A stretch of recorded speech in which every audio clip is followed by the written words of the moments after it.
Hello everyone, audio article series में एक बार फिर से आपका स्वागत है और मैं हूं आतिफा। तो आज का हमारा टॉपिक रहेगा कॉलेजियम सिस्टम को लेकर क्यों उपजा है विवाद। आज का हमारा यह आर्टिकल द हिंदू में छपे लेख supreme court agrees to list plea to reconsider collegium system revive NJAC के सारांश पर आधारित है। इसमें टीम दृष्टि के इनपुट्स भी शामिल है और साथ ही ये सामान्य अध्ययन प्रश्न पत्र 2 के राज्य व्यवस्था खंड से जुड़ा है। तो चलिए आर्टिकल की शुरुआत करते हैं। हाल ही में मौजूदा कॉलेजियम सिस्टम पर पुनर्विचार की मांग वाली एक रिट याचिका पर चीफ जस्टिस DY चंद्रचूड़ ने विचार करने पर सहमति दी। इस याचिका में जजों की नियुक्ति करने के लिए 2014 में लाए गए NJAC यानी नेशनल जुडिशियल अपॉइंटमेंट्स कमीशन, जिसे आप राष्ट्रीय न्यायिक नियुक्ति आयोग के नाम से भी जानते हैं, उसे अस्तित्व में लाने की बात की मांग की गई है। 99वें संवैधानिक संशोधन अधिनियम के अंतर्गत NJAC की स्थापना का प्रावधान था, जिसमें जजों की नियुक्ति करने में न्यायपालिका के साथ साथ कार्यपालिका की भी सहभागिता होनी थी। परंतु अक्टूबर 2015 में सुप्रीम कोर्ट की संवैधानिक बेंच ने इसे रद्द कर दिया। असल में कॉलेजियम सिस्टम पर हाल ही में केंद्रीय कानून मंत्री किरेन रिजिजू ने सवाल उठाए थे।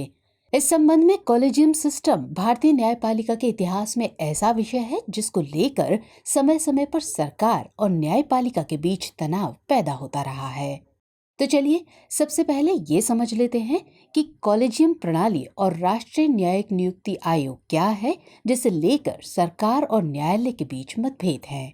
तो कॉलेजियम प्रणाली सुप्रीम कोर्ट और हाई कोर्ट में न्यायाधीशों की नियुक्ति और स्थानांतरण के लिए सुप्रीम कोर्ट के 5 ज्येष्ठ न्यायाधीशों से मिलकर बना एक निकाय है। जजों की नियुक्ति करने के लिए बनी कॉलेजियम प्रणाली संवैधानिक व्यवस्था से नहीं, बल्कि ये एक अदालती आदेश से चल रही है। सुप्रीम कोर्ट कॉलेजियम की अध्यक्षता भारत के मुख्य न्यायाधीश करते हैं।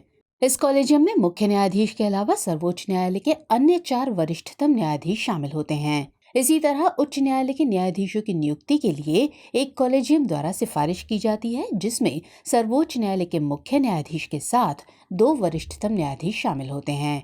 हालांकि नाम तय करने का काम संबंधित उच्च न्यायालय के निवर्तमान मुख्य न्यायाधीश द्वारा 2 वरिष्ठतम सहयोगी के परामर्श से शुरू होता है। कॉलेजियम की अनुशंसा मुख्यमंत्री को भेजी जाती है, जो राज्यपाल को ये सलाह देता है कि वो कॉलेजियम के प्रस्ताव को केंद्रीय कानून मंत्री को भेजे। सर्वोच्च न्यायालय के मुख्य न्यायाधीश और अन्य न्यायाधीशों की नियुक्ति भारत के राष्ट्रपति करते हैं। जहां तक सर्वोच्च न्यायालय के मुख्य न्यायाधीश का संबंध है, तो निवर्तमान सर्वोच्च न्यायालय के मुख्य न्यायाधीश अपने उत्तराधिकारी की सिफारिश करते हैं। कॉलेजियम द्वारा न्यायाधीशों का नाम निर्धारण करके उनकी नियुक्ति के लिए सरकार को सिफारिश भेज दी जाती है। सामान्यतः नामों का निर्धारण वरिष्ठता के आधार पर किया जाता है। व्यवहारिक रूप से 1970 के दशक के प्रसिद्ध केस के बाद से वरिष्ठता के आधार का कड़ाई से पालन किया जा रहा है। वरिष्ठता के आधार का उल्लंघन अप्रैल 1973 में तब हुआ जब 3 वरिष्ठतम न्यायाधीशों को पीछे छोड़ के न्यायमूर्ति AN रे को मुख्य न्यायाधीश के रूप में नियुक्त किया गया। सर्वोच्च न्यायालय के अन्य न्यायाधीशों के संबंध में मुख्य न्यायाधीश द्वारा नाम तय किया जाता है। वरिष्ठता के आधार पर मुख्य न्यायाधीश नामों को तय करता है और कॉलेजियम के बाकी सदस्यों के साथ साथ उस उच्च न्यायालय के वरिष्ठतम न्यायाधीश से भी परामर्श करता है जहां न्यायाधीश की पदोन्नति या स्थानांतरण होना है। परामर्शदाताओं को अपनी राय लिखित रूप में देनी होती है, जो कोर्ट फाइल में दर्ज की जाती है। कॉलेजियम कानून मंत्री को सिफारिश भेजता है और कानून मंत्री सिफारिश पत्र को प्रधानमंत्री को भेजता है, जिससे वो नियुक्ति संबंधी सलाह राष्ट्रपति को दे सके। चलिए अब बात करते हैं राष्ट्रीय न्यायिक नियुक्ति आयोग की। तो सरकार द्वारा 99वें संवैधानिक संशोधन अधिनियम 2014 के माध्यम से कॉलेजियम प्रणाली को राष्ट्रीय न्यायिक नियुक्ति आयोग से प्रतिस्थापित करने का प्रयास किया गया। राष्ट्रीय न्यायिक नियुक्ति आयोग के माध्यम से सर्वोच्च न्यायालय और उच्च न्यायालय के मुख्य न्यायाधीशों और अन्य न्यायाधीशों की नियुक्ति को और अधिक पारदर्शी बनाने का प्रस्ताव रखा गया। न्यायिक नियुक्ति आयोग में एक अध्यक्ष समेत कुल 6 लोग होंगे। भारत के मुख्य न्यायाधीश के अलावा सर्वोच्च न्यायालय के 2 वरिष्ठतम न्यायाधीश, भारत के कानून मंत्री और 2 प्रतिष्ठित सदस्य होंगे, जिन्हें चयन समिति द्वारा चुना जाएगा। दोनों प्रतिष्ठित व्यक्तियों को 3 साल की अवधि के लिए नामित किया जाएगा और वे पुनः नामांकन के पात्र नहीं होंगे। 2 प्रतिष्ठित व्यक्तियों को एक समिति द्वारा चुना जाएगा, जिसमें भारत के मुख्य न्यायाधीश, भारत के प्रधानमंत्री और लोकसभा में विपक्ष के नेता होंगे। सर्वोच्च न्यायालय की एक संवैधानिक पीठ ने वर्ष 2015 में राष्ट्रीय न्यायिक नियुक्ति आयोग को असंवैधानिक घोषित करते हुए इसे भारत के संविधान के मूल ढांचे का उल्लंघन करार दिया। साथ ही संवैधानिक पीठ का मानना था कि ये विधेयक न्यायपालिका की स्वतंत्रता के लिए खतरा है। सर्वोच्च न्यायालय की पीठ ने राष्ट्रीय न्यायिक नियुक्ति आयोग को न केवल असंवैधानिक ठहराया, बल्कि संविधान के मूल ढांचे का उल्लंघन और न्यायपालिका की स्वतंत्रता के लिए खतरा जैसी कठोर टिप्पणी भी की।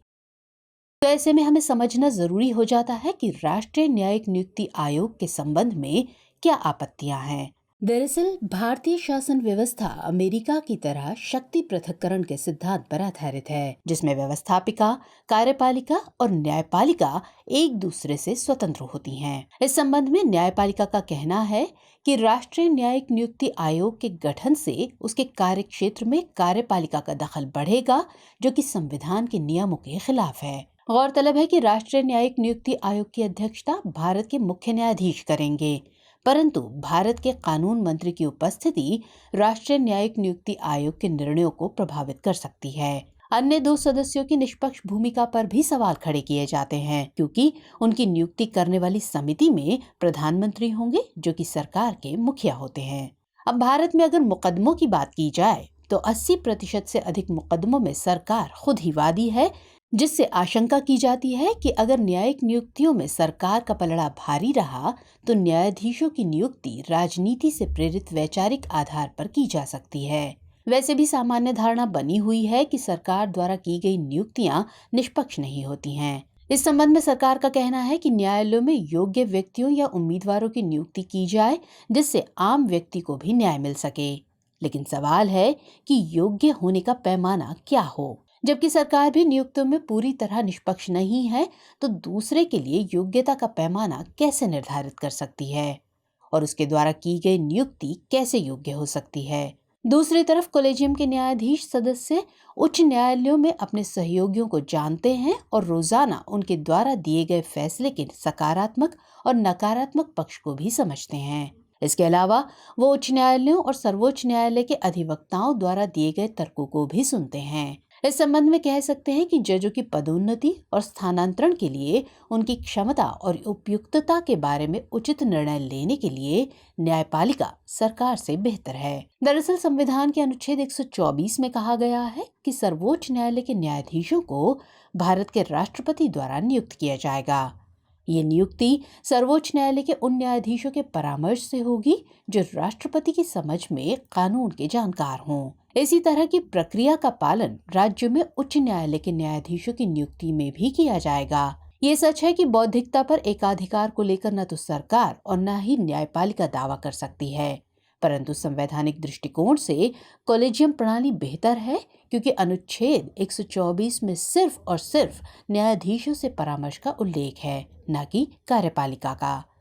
इस लिहाज से भी राष्ट्रीय न्यायिक नियुक्ति आयोग संविधान की भावना के खिलाफ होगा। इसके अलावा जहां कॉलेजियम प्रणाली में न्यायिक परामर्श के लिए 5 वरिष्ठ जजों का अनुभव होगा, वहीं राष्ट्रीय न्यायिक नियुक्ति आयोग में केवल 3 जजों की भागीदारी होगी।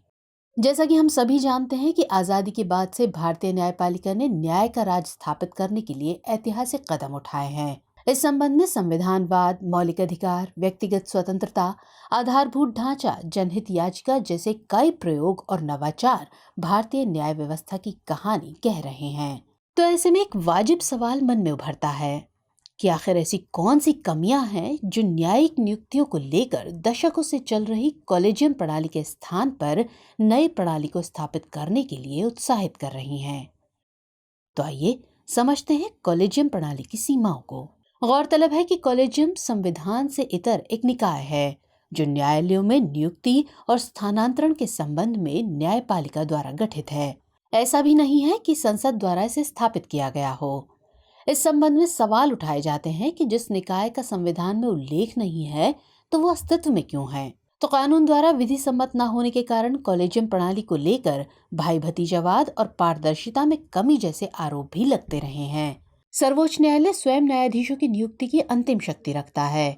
जो नियुक्तियों के संबंध में उन न्यायाधीशों को विवेकीय शक्ति देता है जो कॉलेजियम का हिस्सा हैं। ऐसे में पूरी संभावना होती है कि उनके द्वारा किए गए निर्णय में उनके व्यक्तिगत हित शामिल होंगे। इसके अलावा कॉलेजियम की बैठकें बंद कमरे में आयोजित की जाती हैं, जिसके संबंध में बाहर कोई चर्चा नहीं होती है, जो कि अपारदर्शिता को बढ़ावा देती है। कॉलेजियम प्रणाली में भाई भतीजावाद की पूरी गुंजाइश है, क्योंकि सीजेआई और कॉलेजियम के पास स्वविवेकीय शक्तियां हैं जो उन्हें इस बात की खुली छूट देती है कि जज के रूप में किसकी नियुक्ति की जाए। व्यवहार में भी भारतीय न्यायालयों में भाई भतीजावाद साफ दृष्टिगोचर होता है। कई बार ये भी दावा किया जाता है कि कॉलेजियम प्रणाली ने जूनियर न्यायाधीशों और अधिवक्ताओं की प्रतिभा को दबाया है, क्योंकि कॉलेजियम में उनके प्रतिनिधित्व को दबा दिया जाता है। गौरतलब है कि संविधान निर्माताओं ने भारत का राजनीतिक चरित्र संघीय बनाया है, जिसमें उच्चस्थ अधीनस्थ का भाव न होकर बराबरी का भाव होता है। भारतीय उच्च न्यायालय किसी भी तरह से सर्वोच्च न्यायालय के अधीनस्थ नहीं है, लेकिन उच्च न्यायालयों में भी नियुक्तियां सर्वोच्च न्यायालय के 5 वरिष्ठतम न्यायाधीशों से बना कॉलेजियम ही करता है। उच्च न्यायालयों के पास असहमति का भी अधिकार नहीं है। इस संबंध में कॉलेजियम सिस्टम पर ध्यान दें तो इसने हमारी न्यायपालिका के संघीय चरित्र को कुछ हद तक नुकसान पहुंचाया है, जिसके कारण इसमें सुधार की जरूरत है। संसद द्वारा विधेयकों को पारित किया जाता है, लेकिन अंतिम रूप से संबंधित अधिनियम की वैधता निर्धारित करने का कार्य न्यायपालिका करती है। इस संबंध में अगर हम राष्ट्रीय न्यायिक नियुक्ति आयोग पर संसदीय चर्चा की बात करें तो लगभग सभी दलों ने इसके पक्ष में न केवल बात की बल्कि वोट भी किया। लिहाजा NJAC एक्ट 2014 भारी बहुमत से लोकसभा और राज्यसभा दोनों सदनों में सर्वसम्मति से पारित हो गया। इसके खिलाफ एकमात्र वोट प्रसिद्ध वकील राम जेठमलानी का था। ऐसे में हमें ध्यान देने की जरूरत है कि भारत में जनता ही संप्रभु है और जनता के प्रतिनिधियों द्वारा लाया गया कोई भी नियम या निकाय सबसे ऊपर है। अब बात करें इस संबंध में आगे की राह की, तो जब न्यायपालिका की स्वतंत्रता और निष्पक्षता की बात आती है तो न्यायाधीशों के निजी अधिकार को नहीं बल्कि नागरिकों के अधिकार को प्राथमिकता दी जानी चाहिए, क्योंकि हम जानते हैं कि न्यायिक वैधता जनता के विश्वास पर टिकी हुई है, जो अदालतों, न्यायाधीशों और उनके निर्णयों से परिलक्षित होता है। न्याय जनता के लिए होना चाहिए, न कि न्यायाधीशों के लिए। गौरतलब है कि न्यायपालिका की स्वतंत्रता दुनिया की किसी भी कानूनी प्रणाली का प्राथमिक लक्ष्य होता है। इसलिए न्यायाधीशों की नियुक्ति की प्रक्रिया भी स्वतंत्र और निष्पक्ष होनी चाहिए। न्यायाधीशों को कार्यपालिका, वरिष्ठ न्यायाधीशों और उनकी स्वयं की विचारधारा से तटस्थ होना चाहिए। कई मजबूत लोकतंत्रों में जजों की नियुक्ति, स्थानांतरण और पदोन्नति को लेकर भाई भतीजावाद का आरोप लगाया जाता है और भारत भी इससे अछूता नहीं है। इस संबंध में न्यायपालिका को अपनी वैधता और पारदर्शिता को लेकर सजग रहने की जरूरत है। पारदर्शिता को लेकर हाल ही में सर्वोच्च न्यायालय द्वारा संवैधानिक पीठ की कार्यवाहियों की लाइव स्ट्रीमिंग एक स्वागत योग्य कदम है। असल मायने में देखा जाए तो ना ही कॉलेजियम प्रणाली और ना ही राष्ट्रीय न्यायिक नियुक्ति आयोग अपने आप में मुकम्मल है। आवश्यकता इस बात की है कि शक्ति पृथक्करण की संवैधानिक मूल्यों को बरकरार रखते हुए न्यायपालिका की स्वतंत्रता बनी रहे। इस संबंध में न्यायालयों में नियुक्ति और स्थानांतरण के लिए संसद द्वारा किसी ऐसे निकाय का गठन किया जाना चाहिए जो कार्यपालिका से पृथक, कार्यवाही में पूरी तरह स्वतंत्र, निर्णयों में पारदर्शी और योग्यता आधारित हो। चलिए अब बात कर लेते हैं आज के अभ्यास प्रश्न की। तो सवाल है, न्यायपालिका की स्वतंत्रता के लिए कॉलेजियम प्रणाली आवश्यक है, लेकिन कुछ बदलावों के साथ। इस कथन के आलोक में अपने तर्क प्रस्तुत कीजिए।